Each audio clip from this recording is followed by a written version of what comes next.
Hello guys, आप सबको फिर से स्वागत करता हूँ मेरा यूट्यूब चैनल पर। आज मैं आप लोगों को बताऊंगा कि ड्यूक 125 का साउंड को कैसे इंक्रीज़ करना है।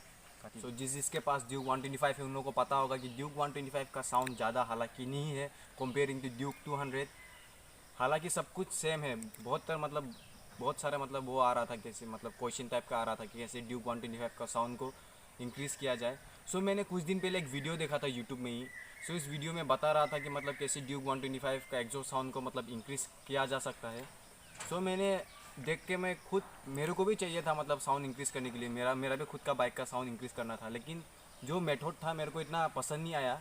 आप लोग ऐसे देख लीजिए कैसे लगता है आप लोग। अगर आप लोग को पसंद आया वो कैसे करते हैं तो आप लोग जाके कर सकते हैं। आप लोगों को मैं बता देता हूँ कि हालांकि करना क्या है। ये रहा ड्यूक 125 और ये रहा आप लोगों का, ये रहा साइलेंसर। ड्यूक का साइलेंसर का ये वाला स्टील पार्ट तो इधर से नीचे से स्क्रू खोल के इसको निकाल देना है। उसके बाद ये निकालने के बाद ये तो बस कवर ही है। निकालने के बाद वो रहेगा, टैंक तो रहेगा। तो टैंक में एक और बड़ा सा होल कर देना है। होल कर देने से आप लोगों को ड्यूक 200 से भी अच्छा वाला साउंड मिल जाएगा। आप लोगों को मैं समझाने के लिए एक वीडियो दिखाता हूँ। वीडियो को अच्छे से देख लीजिए। पोस्ट कर